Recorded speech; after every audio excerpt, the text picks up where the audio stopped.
Welcome back to the Accessible Art History YouTube channel. Today I'm bringing you the next part of my trilogy on medieval art. This time around, it's all about the High Middle Ages. Contrary to popular belief, this was actually a time of immense social, political, and economic growth. So to find out more, then keep on watching. The High Middle Ages lasted from roughly 1000 to 1250 CE. By this time, the barbarian invasions had effectively ended, and towns started to spring up all over Europe. Political, social, and economic growth was jump-started by the Carolingian Renaissance, which I discussed in the last episode. This brought about more power for the Catholic Church and created the perfect climate for the Crusades to occur. With that came more money, which led to bigger and better churches. Both the Romanesque and Gothic styles developed during this period. For many people, this is what they think of when they hear the term medieval art. In the middle of the High Middle Ages, the third and final of the medieval Renaissances occurred. It has the highly original name of the Renaissance of the 12th century. Before I describe what happened, it's important to note that this in no way means that the rest of the medieval period was uncultured. The term Dark Ages is a common misnomer, and it is clear that people during this period still wanted to learn and grow, just as in every other period of history. At this time, the Crusades brought knowledge back from the eastern half of the Roman Empire, centered in Byzantium. In addition, contact with the Islamic world brought new ideas, trade opportunities, and expanded wealth. And then we have to consider how popular pilgrimages became, especially when Western Europe held control in the Holy Land. Pilgrims would bring back ideas they encountered to their friends and family. In order to understand all the knowledge that was coming in, universities began to pop up all over Europe. There was a true demand for knowledge and understanding. One of the most interesting developments of this period was the cultivation of beans. They were nutritious and a source of protein that did not involve tending to animals. It helped people to grow stronger and live longer, which led to a population boom. Towns grew larger, which led to the development of a middle class. People were no longer divided into just nobles and serfs. Now there were guilds, town councils, and many more new social structures. The first style of the High Middle Ages is called Romanesque. It lasted for about a century, give or take depending on the region. This was the first international style seen since antiquity, showing the unification of the culture of Western Europe during this period. It is important to note that the term Romanesque is not contemporary. In fact, it was made up by 19th century scholars who saw similarities between the construction style and the style of the Roman Empire. During the Romanesque period, churches were built on a far grander scale than seen previously. The Roman basilica continued to be adopted and enlarged in order to make room for the scores of pilgrims that traveled to different churches. Images during this period tend to be dark and dramatic. There was a preoccupation with the Last Judgment and the despair of the end of days. The Romanesque style was heavily influenced by the art of the Byzantines, with dramatic draping and rich jewel tones. To showcase the Romanesque style, I'm going to discuss the Autun Cathedral. Located about 180 miles southwest from Paris, Autun Cathedral is one of the most stunning examples of Romanesque architecture. It was built between 1120 and 1146 and houses the relics of St. Lazarus. Autun is located on the road to the most important pilgrimage site in Western Europe, Santiago de Compostela, so it had to be built large enough to accommodate masses of pilgrims. As mentioned before, architecture of this period utilized the basic basilica form.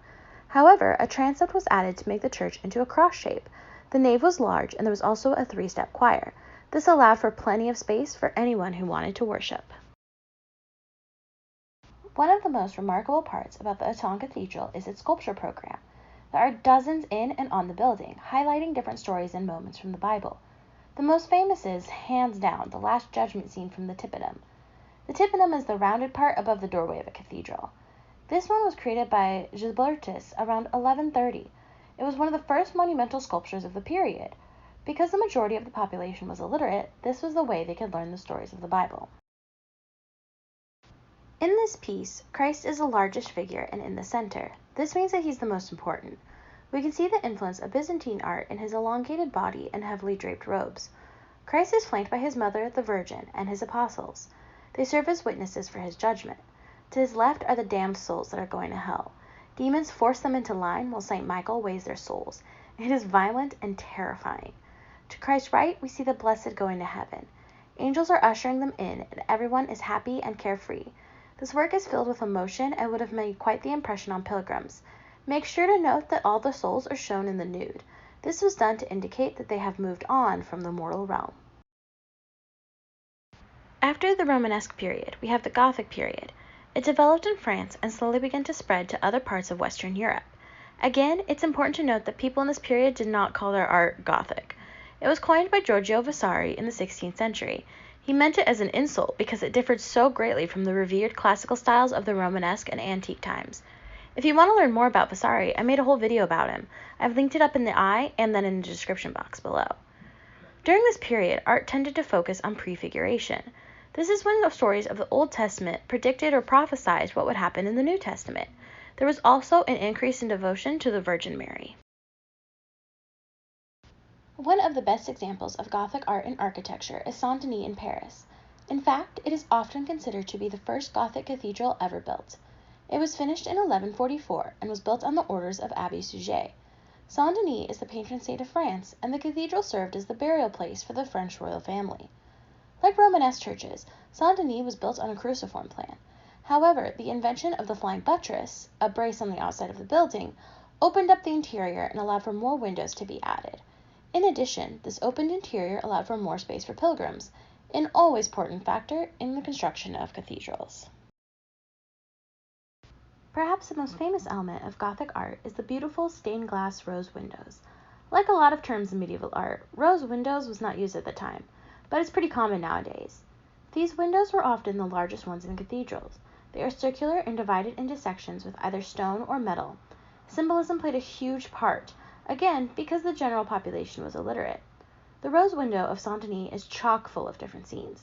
God the Creator, the days of creation, the order of the heavens as shown by zodiac signs, and the order of earth represented by the labors of the month. Finally, the fall of man.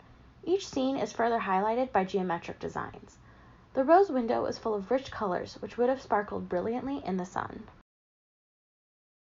The High Middle Ages were a time of new understanding and immense growth.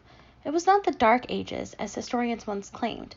Instead, there was an interest in experimenting and pushing the boundaries of art, architecture, politics, and social norms.